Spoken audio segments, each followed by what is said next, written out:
U.S. airstrikes on the Kateb Hezbollah centers in Iraq and Syria have had a cascading effect in West Asia. Iraq has condemned the attack inside its territory, and the Hezbollah brigade taking out mass protests against the United States. As expected, America released a video of the airstrike. The cockpit footage shows 5 separate targets being leveled by U.S. drones and F-15 fighter jets.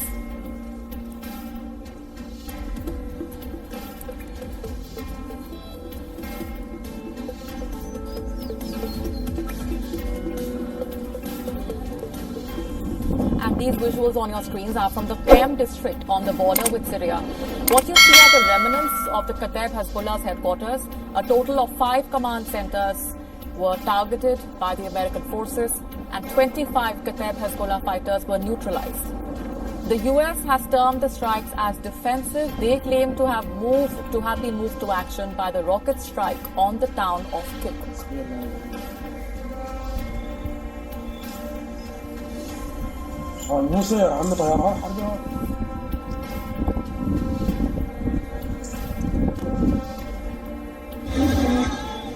Now, pro-Iranian factions in Iraq are also up in arms and leading the anti-American protest force, or the PMF.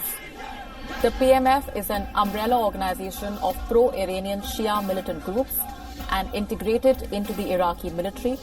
In the city of Basra, hundreds gathered, chanting anti-American slogans and setting fire to Israeli and American flags.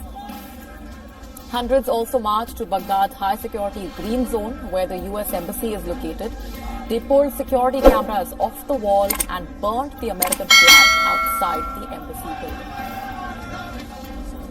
The political fallout has been considerable as well.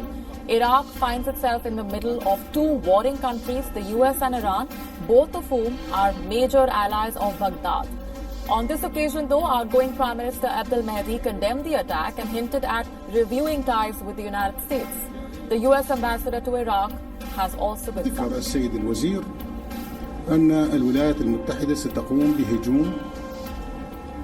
بهجمات على قواعد لجهة حددها وهي كتائب حزب الله، وهذا سيحصل بعد ساعات. Russia, too, has decried the attacks, terming them as unacceptable. Moscow, remember, is a staunch Syrian ally and 2 of the U.S. strike territory. And joining us on the broadcast is Lawrence Seddon, live with us from Montana in the United States, a retired U.S. Army colonel, a veteran when it comes to matters related to Afghanistan and Iraq. Thanks very much for speaking with us. Your comment on the reactions that have so far trickled in and the impact those strikes have had when it comes to the situation in West Asia. Well, I think it tells you how complicated the situation is in Iraq. We must recall that just a few weeks ago, the Iraqis themselves were protesting against the influence of Iranian-backed militias inside Iraq. Also, these Iranian militias have been fighting with the Iraqi forces against the Islamic State.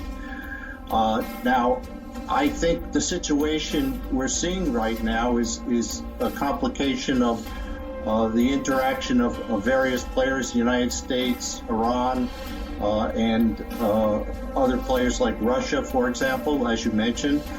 But this really stems from 2 things. I think it was the unwise policy of the Obama administration to get very close to the Iranians, and we're seeing the product of that because the Iranian militias have been emboldened.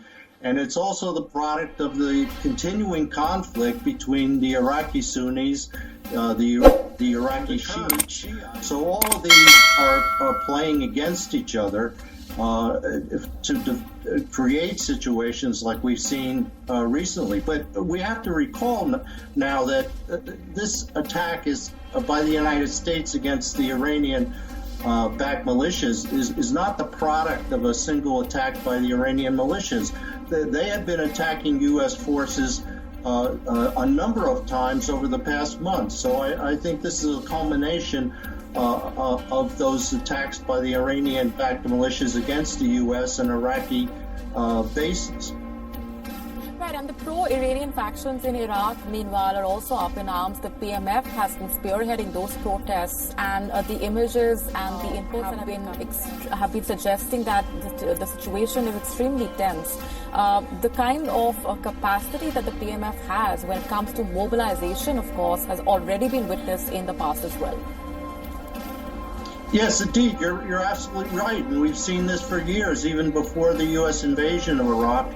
And afterwards, we've seen the ability of the Iranian-backed groups, the Shia groups, to mobilize their people in various kinds of protests, whether it's against the United States or against the Iraqi government itself. But as I said, this is really a continuation of the internal problems within Iraq, where you have the Shias, the Sunnis, and the Kurds often in conflict with each other and vying for power within the Iraqi government.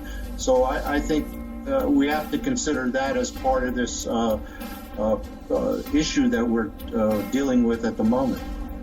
Absolutely, as you said right in the beginning, an extremely complicated situation.